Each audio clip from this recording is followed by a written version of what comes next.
Hello, welcome to my podcast. I am a student at Central Michigan University, and today I'm talking about Louise Yim and her role in the Korean fight for freedom and her background, kind of who she is. And I'm also going to be talking about concepts like the red thread and positive history. And then I'm going to go into a Q&A section, kind of coming from Louise's perspective. And then we're going to wrap everything all up today. So that's the format, and let's get started. Alright, so positive history is something that's inspired by positive psychology, and this idea of changing your perspective of history and the narratives of history, and looking at individual people who act towards specific values through nonviolent means. So looking at this is like the suffrage movement and how women use nonviolent means to try to enact change for women's rights, looking at civil rights movement and MLK and what he did and how he used the virtues of justice and used nonviolence to do this and work towards those values. And then if we look at the concept of the red thread, and this is this idea that there is this transgenerational, transnational chain of people and ideas aimed at values that are used to create this vision of peace through law. And so this is like looking at how like Gandhi affected MLK's perspective on things, or like how movements today are based off of civil rights movements, or it's the idea that like everything is connected by one way or another. Like this person inspired this person, and this person took this idea from that person. The like kind of idea of like it's a small world of like everything is affected by everything else. So we're gonna keep that in mind as we go through Louise Yim's life, and we're gonna bring it all around at the end and kind of talk about that. Alright, so all my information on Louise Yim is coming from her memoir, titled My 40-Year Fight for Korea, and it was published in 1951 by Louise Yim, which is 26 years before she had passed away. So, she was born on November 20th in 1899, and she's the fourth out of 10 siblings from Komsan. And growing up, she always wanted to be part of the boy conversations that were happening in her house, and just to be able to have the same relationship with her father that her brothers did. She was greatly impacted by the American Christian missionaries that were coming into her village. I have a quote from her that says, "A great person whom I've never known had given his life for me, a little Korean girl who could not read or write." So there she's talking about like what she learned from the Bible, and that's where her relationship in Christianity started. And moving on later into her life, in August of 1910, that was when Japanese formally annexed Korea to become their colony, and the Japanese started to invade her village. Seeing this, she decided that she was going to save Korea. And then in the spring of 1914, Miss Golden, who was an American missionary, came and stayed with the Yim family.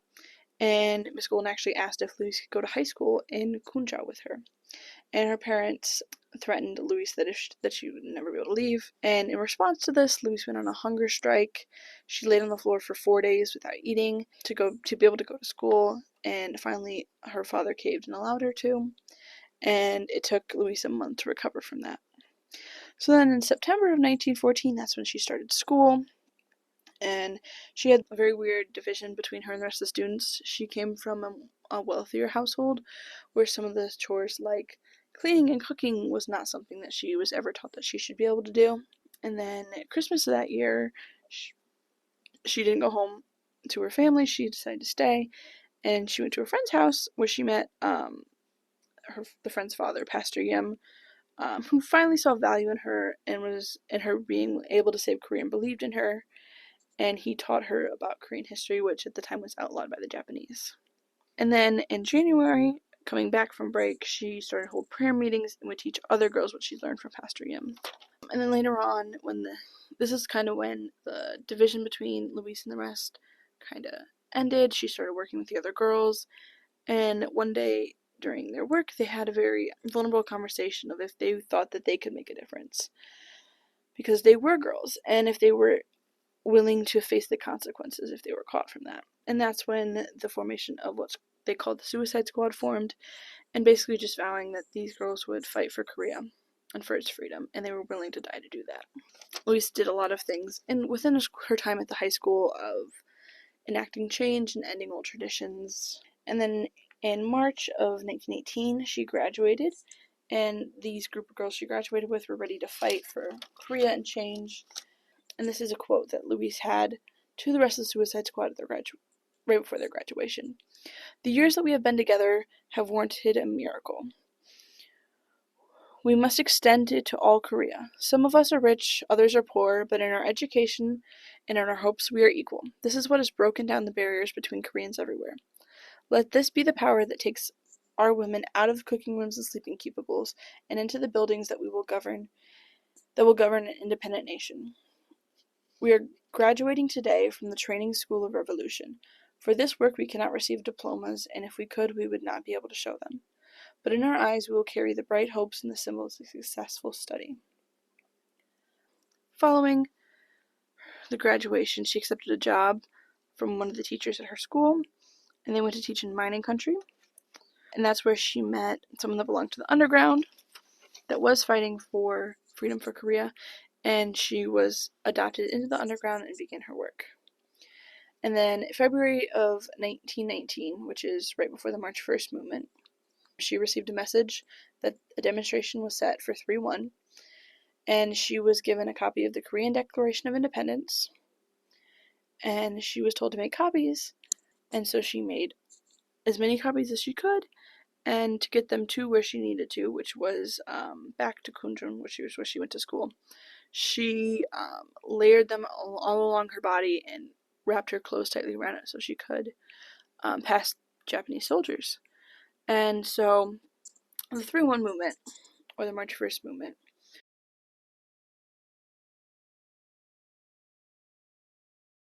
outliners or the writers of the actual the Samoa movement after they sent their Korean Declaration of Independence, then protests struck out around the country, around 1,500 protests.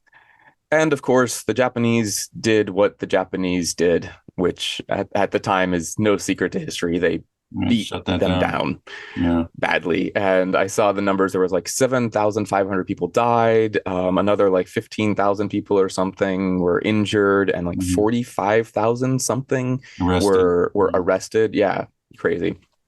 So, I mean, the protests grew out of control from what their original plan was. But this was kind of what kicked off.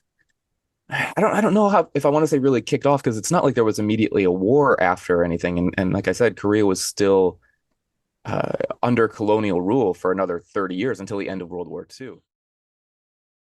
3/1 movement, or the March 1st movement, was a nonviolent demonstration meant to kind of say that the Korean people are free. And it was all people of all ages and classes and genders went out into the streets and read the Korean Declaration of Independence.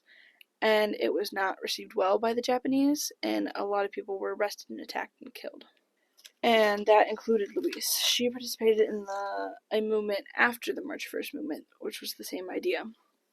And she was beaten and arrested and taken to jail, where she was tortured and for information on the underground, 9 other women at the time. And eventually they went on a hunger strike protesting their arrest, and the strike went on for 3 days until the Japanese caved. And at that time, the families and people that were camped outside the prison protesting their arrest were allowed to send food in. And the girls in the prison continued to be questioned. Once a month they were brought to the courthouse and back because they refused to plead guilty. Their case became a national cause, and people from all across Korea, rich or poor, combined their money for their defense. And eventually they were released on bond to await their trial. And they were At their trial, which was in September of 1919, they were released for 3.5 years on house arrest. So at that time, Louise returned to Kumsan, where she grew up, to do her house arrest. Um, but she decided that she wanted to go to China, which wasn't allowed at the time. But to do so she needed to go to Japan first, and she said that she was going to study and go to college there.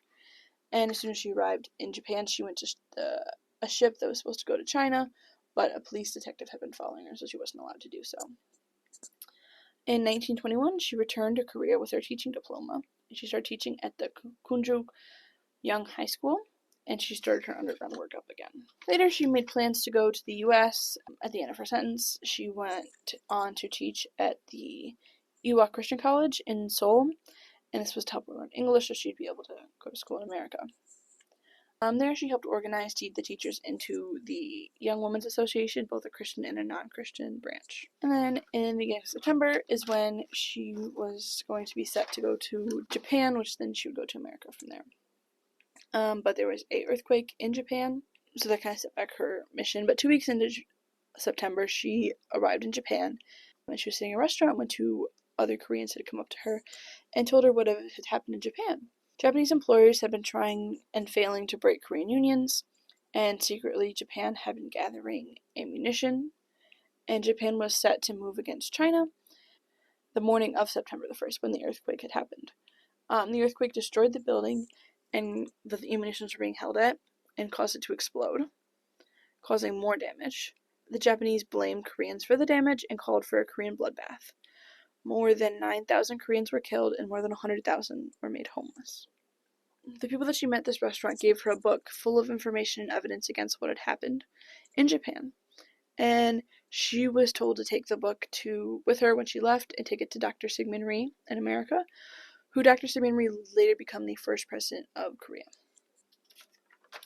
So as soon as she arrived in San Francisco, which is where her brother was at, she demanded to be taken to Syngman Rhee, and she gave the book to him and met him for the first time. And he said, "We shall see much of each other for many, many years to come, and someday we will stand together in Seoul and remember this meeting." So in 1925, Louise had gone to the dean of the University of Southern California, and Dean Mary Sinclair Crawford had given her a full scholarship to be able to attend university, which she did for 2 years, and she had saved up almost $1,000, which is almost $15,000 today. And this was going to be put towards a girls' college in Korea. And then so she had been saving money, and she decided that she needed to make more money than what she could as working as a maid was what she was doing previously. So she followed her brother's footsteps into the fruit and veggie business for 6 years, and she had $50,000 saved in the bank. And that's when she received her master's degree and returned to Korea. She returned to Korea in 1932. And then in 1933, she opened her school, which is what's called the Central Normal School. And running low on money after the purchase and the setup of this school, and she decided to go back to America shortly after to try to get more funds. And also at this time, she was the only woman in the underground leadership.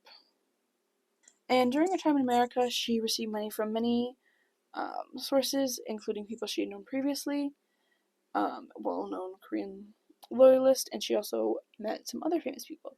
She visited Eleanor Roosevelt, John D. Rockefeller, Henry Ford, William Randolph Hearst, and many others. And Louise developed a special relationship with Eleanor Roosevelt. Eleanor Roosevelt had invited her to come see her, and she became very interested in Korea's story. And she actually is one of the only accounts published of the 1938 famine in Korea. And during this time, she had been continued to be questioned by Japanese police for all of her involvements. She was a leader in the underground, and the Japanese police knew this, but they weren't able to prove anything or get any information out of her. So she was quite closely watched during this time. And then World War II starts, and this is when Japanese is kind of pushed out. The Japanese power is dropped with the bombings of Hiroshima and Nagasaki. And this is kind of like the first big win for Korea at the time, of they finally believe that they're going to be free. But this is when Russia kind of takes control of the north, and the U.S. starts to come into the south. And the U.S. did not handle this very well. They left the Japanese in power, and they didn't give Korea much power in their own forming of government. Many powers are trying to reach in and grab power for Korea because of its location, including people in Korea and the U.S. So Dr. Salman Rhee returns to the U.S. and is nominated to become president. But during this time, he nominates Louise to go to the UN and to appeal to the US people and try to get some support for creating a Korean government. And when arriving in the US, she wrote Mrs. Roosevelt explaining her mission, and Mrs. Roosevelt replied, giving her full support. Louise does a lot of groundwork behind the scenes and works at the UN, grassrooting for support. A lot of the work that's done behind the scenes for Korea in the US and at the UN is done by Louise. And then if we skip forward a little bit, in July of 1948, Louise was elected to the National Assembly, and she also received word from her school of how little money they had, and so she returned back to Korea from a order by Dr. Rhee. So after the election, she was given the role of Minister of Commerce and Industry by Dr. Rhee, who was elected president. That comes with a lot of contradictions, as many people thought she didn't have enough experience, or that she was a woman and didn't belong in that field, while others were very pleased with the appointment of a woman and saw that very as forward thinking. And then later on, after Louise steps down from her role, she decides to run for office where she grew up of Kumsum, and she ran against 13 men, and she won a representative in the National Assembly. So that's kind of where her story ends in her memoir. There's a lot more to her book than just what I can cover in about 15 minutes. So she's definitely on to the Q&A portion of everything, coming from the perspective of Louise Yim. I want to thank my guests for coming and interviewing me. You're so welcome. Okay, what was the biggest obstacle that needed to be overcome to achieve freedom for Korea? I think from Louise's perspective, she would have thought unity. She has a quote that says, 30 million Koreans are capable of just desperate acts. They could march out in the face of guns and bayonets and smother the weapons with their bodies. So I think Korea needed unity to be able to come together as one and fight against the oppressors. Koreans are a very stubborn people, that's another quote of hers. And together, I think she would have thought that they could bring together themselves to free their country. She knew that the work that she was doing was important, and that the girls and the women of Korea, being educated and knowing how they could fight for Korea, opened a big door for them, not only to just have men fighting for their country, but to be able to have their whole country fighting for freedom. So when you say unity for Korea, do you mean was not everyone for the side that lived in Korea that wanted Korean to be independent? I think a lot of people were afraid of what would happen, because at this time Japan was pretty much beating and killing and imprisoning anyone that said anything against them. So I think there's a lot of fear going on, and just to have like a united front to everyone at once say now is our time to fight for freedom would have been very beneficial. Everyone wanted freedom. It's just the fact that she wanted people to be able to stand up and say it. Mm-hmm. What is the accomplishment that you are most proud of? I think this was such a hard question for me to try to come up with an answer for, but I think she would have thought her biggest accomplishment was the creation of her school. I think she gained a lot from her education and the people she met along the way. And even though a lot of her time later in her life was spent away from the school, I think it was something that outlived her and continued to help many girls and others after her. Where was her school located?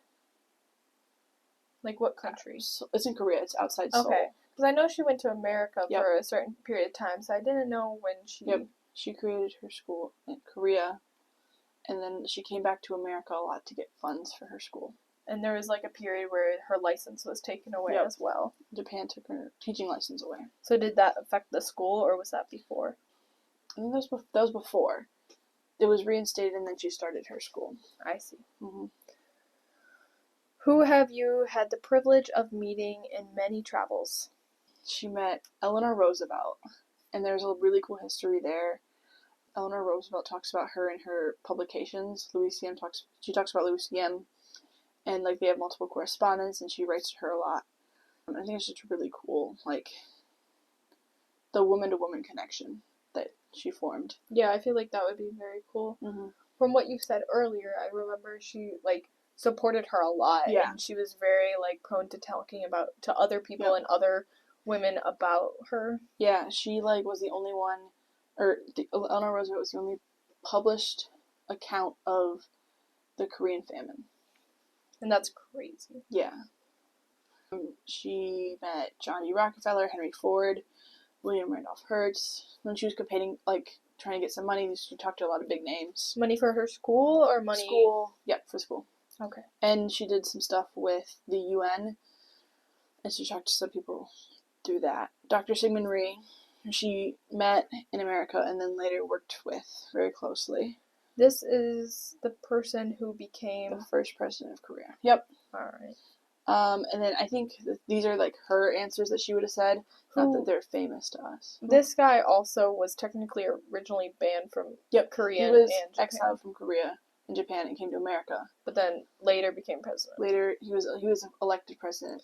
So he was banned for Korea by the Japanese. Yep. He was Japanese. exiled. Yeah. And then the last two I have are, I think, what she would have considered, not that they're famous now, would be the Dean Mary Sinclair Crawford, who was the dean of the University of Southern California, which is where she went to school. She gave Louise a scholarship that allowed her to go to college, and like very much supported her during her time in college and afterwards. Like she was one of the people that introduced her to a lot of these big names. And then Miss Golden, who I think would have been like Louise's big celebrity when she was little. She was an American missionary teacher that came to her village and like taught her a lot of things, and she was the one that like brought her to her first school. Was she not married? Mm. Kind of fitting for her as well, because she divorced her husband. Mm-hmm. Well, her husband divorced her because he didn't agree. What inspired you to go into education and fight for Korea's freedom? Louise was very, like, from a very young age, she knew that she wanted to fight for Korea's freedom. I think at 10 years old, when she, like, in her book states that she's going to save Korea. When did she first realize that they weren't, like, free, and she, like... I think it was when she was 10. It was when the Japanese first started coming into her village. And then, like, education, I think, would have been, like, that was her big way. Like, she knew that she could be able to do something for Korea through getting an education. So that was, like, her strategy in finding a way to fight for the freedom. Her door into the freedom, the fight for the freedom. Kind of led into her school, how it educated other, because it was women, right? Other girls. Yep. What was the biggest challenge that you faced? I think for Louise, it was just being a woman. And, like, from a young age, she was never included in the conversation from her father with her brothers. And there were many times she was turned away from political conversations or even ignored just because she was a woman. And even when she was the Minister of Industry and Commerce of Korea, many believed that she wasn't qualified, not because of any experience, but solely because of her gender. So I think that was one of her biggest things, trying to, like, break into a man's world. Yeah. Well, I know it would definitely be hard for me, like, all that, but, like, especially your father not agreeing, like, and accepting you, or, like, even saying he's proud of you for such a long time until she, like, actually, like... Yeah. That was such a big struggle for her, like, her entire thing was she was really doing this because she wanted her father to be proud, and there were a lot of times where her father was like, it's like, this is great that you're doing it, but you're still not ever going to be as good as a man, even though you can do all this. Yeah. Mm-hmm. What do you believe is your legacy, and how do you want to be remembered? For Louise, I think her big legacy is her schools and the girls she was able to educate, but not only educate, but train to be leaders and fight for Korea themselves. Do you know if the school is still open today? The school is still open. Is it still all-girls school? No, it's now university. That, like, I think Louise very much would have been on the ideology of, like, the battle doesn't end with her, and, like, she wants to be remembered for her work and her fight for Korea and for the girls she helped educate, but also more importantly, like, just to be remembered with the entire legacy of the Korean people and the battles they fought and those that weren't able to see a free Korea. She's very adamant about how, like, in the March 1st movement, she felt very needed and had to be there because she couldn't ask people to do it if she wasn't willing to risk her own life. Yeah. She always was helping others, because, like, I remember when you said she was in school to get her teaching degree, she was sending money to, like, a different country that was experiencing, like, famine or, like, she was starvation. sending money to Russia because they were having starving women and children over there. So, like, even while she was fighting for freedom in North Korea, she was, like, helping others as well. What did I say? From Korea? In North Korea. Shit. So, like, while she was still fighting for freedom for Korea, she was still sending money and helping other people and still trying to make an impact on other people's lives in other countries that didn't have to do anything with her fight. She's very much, like, when it comes to, like, when she was in Japan getting her education, which is when you're talking about, she was saving all her money and sending it somewhere else. When she was in America, she was always, she was living off nothing. Like, she wasn't paying, she was working as a maid, so she didn't have to pay for rent or food, and she was saving all of her money to go to towards the school. What do you think is the most important lesson that can be learned from your life story? I think from Louise, it's just never giving up and never letting others tell you what can or cannot be done. So much of her life was spent being told, you can't do this, you're a woman, you can't do this. And to, like, never let others decide what you will accomplish in your life. There's a quote she has that someone tells her that you should go back to your school. And she responds with, what is a school without a country? Yeah. She's definitely inspirational for girls, and, like, you can definitely be whoever you want to be. And, like, you really don't need anyone's support. Like, she didn't even have her father's support, and she still kicked ass. A lot of times she was just, no one was taking her seriously, so she went to the General of the American Army. She went to and found Sigmund Rhee. She didn't go through anyone. She took those steps and did it herself. And she definitely was she was a person that valued her reputation, because later when Korea was free and she had a political office and she was getting, like, questioned, she didn't really care about the job. She just cared about the fact that they knew she didn't do what they said she did. Yeah, she was asked to resign by Sigmund Rhee, and she refused to resign until after she had proven herself innocent. Because she didn't really care about the job. She just was like, I'm not this person. Yeah. Like, she cared about her reputation and who she was. And it probably was because she was such an impact in a bunch of girls' lives at that point. Yeah, she wanted to be able to be that, like, that hero that girls can look up to and be like, this truly is a role model, which is very interesting because in Korea now, she's deemed as a questionable figure. She's, some people believe that she is pro-Japanese.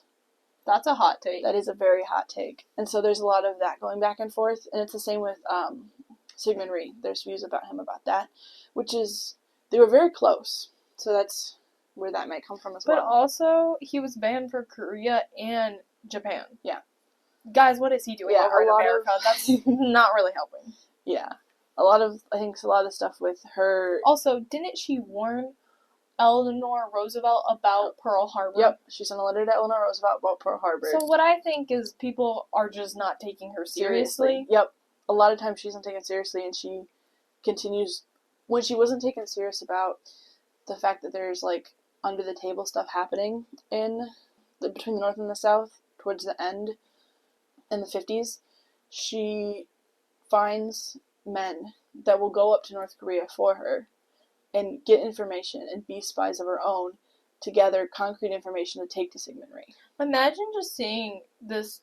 Do you know how tall she was or anything? I don't think she's very tall. I want to picture her as, like, 5'1", little lady just coming up to this big burly man being like, you are a spy for me now. And just imagine her, like, telling them what to do. What a badass. There's a story about her of, the Japanese army was trying to take over her school and, like, commandeer it for their purposes. She stood in the doorway and said, you need to get past me, you have to run your bayonet through me. The Japanese And turned around. obviously they didn't do it. No, they turned around. They're like, I'm out. They just shit their pants. They said, "Are we gonna be on the news killing a lady today?" Honestly, they probably should have. She was the whole reason they kind of gained their freedom. Yeah, there was a lot of, she talks about in her book a lot of, like, why she thinks that the Japanese never just killed her, because she was in and out of police custody and beatings a lot. She was such a figure that people supported, and more of a grassroots person, that they were afraid that if they had killed Louise, that there'd be so much uprising about that Korea would have united and fought against the Japanese. I mean, either way, she got it done. Yeah. Going back to your question, I also think of, like, the important life lessons from her, is that, like, Louise, she was beaten, tortured, imprisoned, starved, and had the people who mattered most to her tell her that she would never achieve what she wanted to achieve. And yet, she still continued with everything.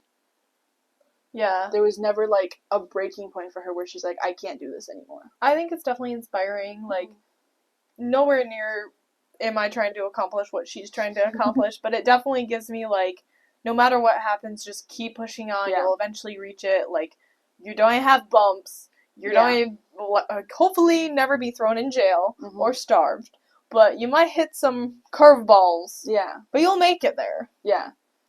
It's like the idea of, like, if you're going through hell, you'll keep going eventually. Just keep pushing that boulder up the hill. Yeah. It might roll down a few times. But keep going. Keep going. Yeah. I think that's very much, like, her message overall is, like, through all the challenges she faced, she always found a way to, like, continue going and helping others through that, even when she didn't have enough to almost get by herself. Yeah, she tended to flip her challenges in a way that also helped her movement as well.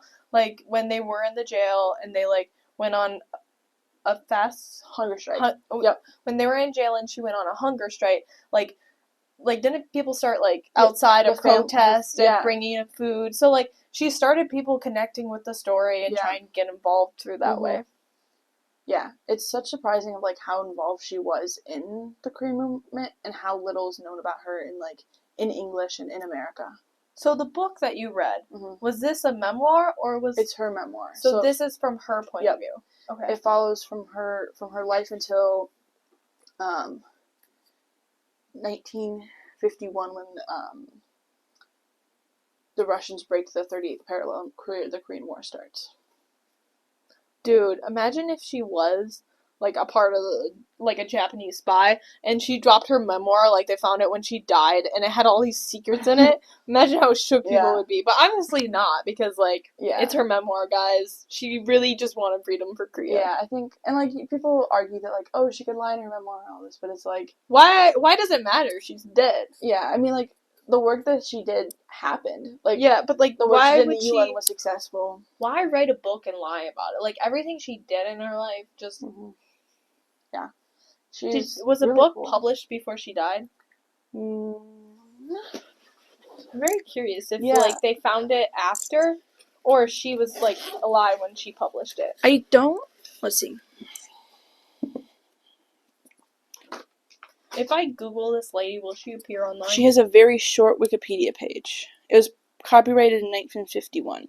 So she died... She published it right during the Korean War.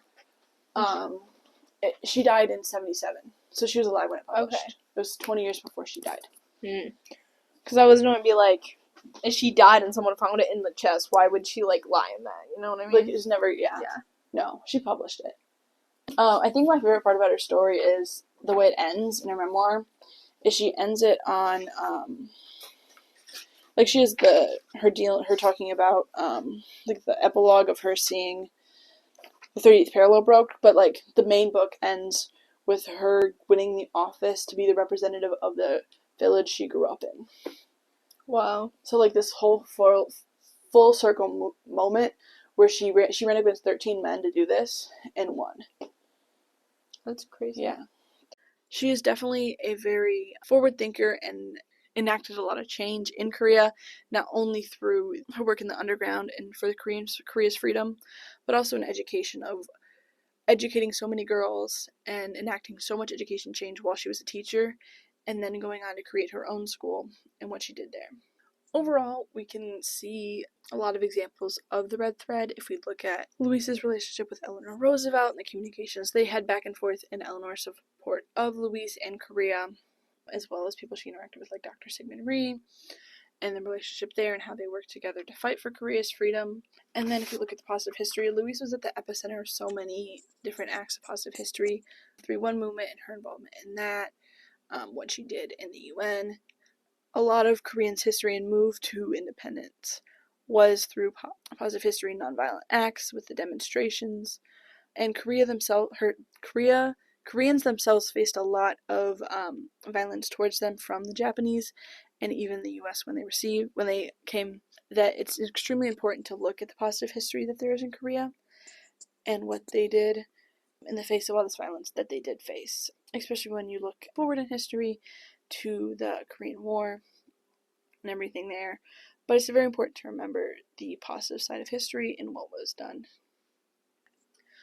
Overall, I want to thank you guys for listening to my podcast, and I hope you guys got to know more about Louise Yim and her role in Korea, and I hope you guys look for more about her, as there's so much good information out there and so much that I couldn't be shared that I think it's really important for her story to be shared, and I'm glad I was able to do that with you guys. Thank you.